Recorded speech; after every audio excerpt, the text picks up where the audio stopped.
Rome fell in the 5th century with Celts, Franks, Goths, and more fleeing mainly from the Huns and terrorizing Roman territory.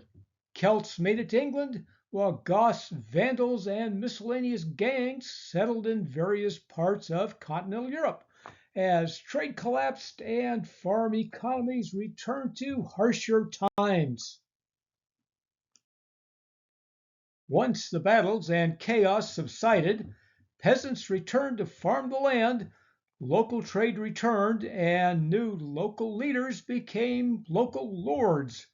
Later, philosopher Thomas Hobbes noted that life was nasty, brutish, and short, then started what's called social contract theory, claiming lords would have absolute sovereignty in exchange for protection while demanding loyalty and service, including military.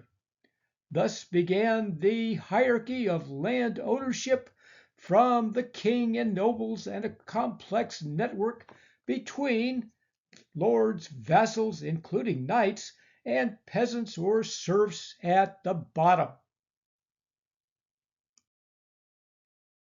Paris was mentioned by Julius Caesar as Parasiorum, inhabited by the Parisi, a Celtic tribe from the Iron Age. It became Roman in 52 BCE, and Christianity was introduced by Bishop Denis in the 3rd century. The Basilica of Saint Denis was built as an abbey.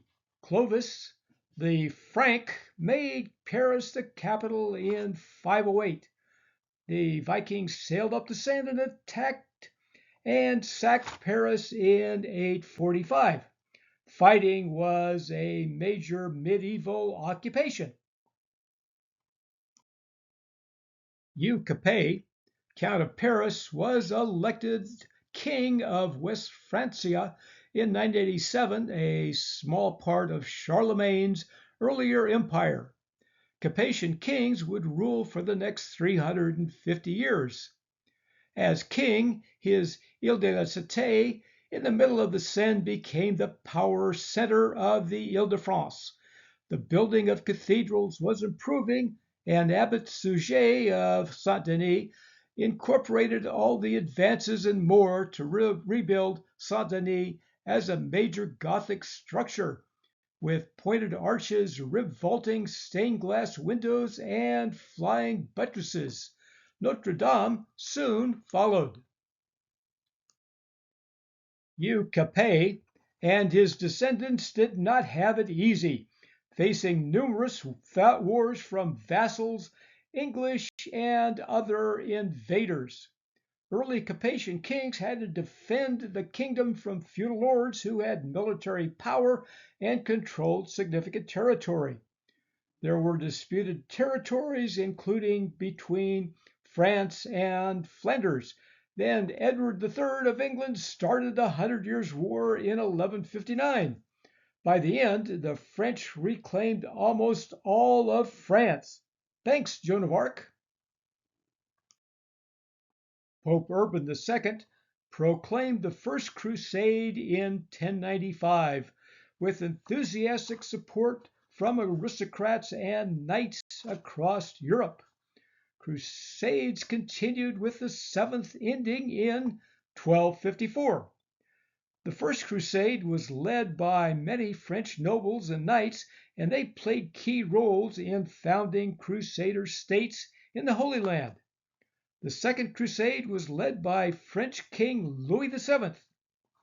Peter the Hermit, a French priest, led the poor people in a People's Crusade. Louis IX, becoming St. Louis, was a leader of the Seventh Crusade.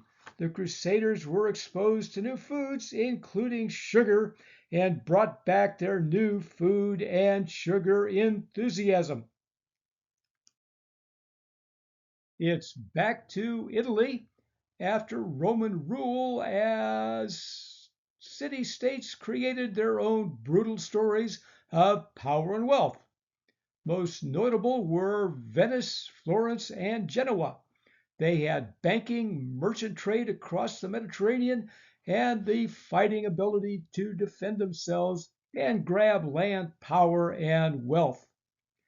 For Venice, it was reliance on sea power and trade. Venice had the best navy, including a well-developed shipyard. Food focused on Mediterranean trade with considerable seafood, meats, including horse meat stew, veggies, and desserts with lots of sugar.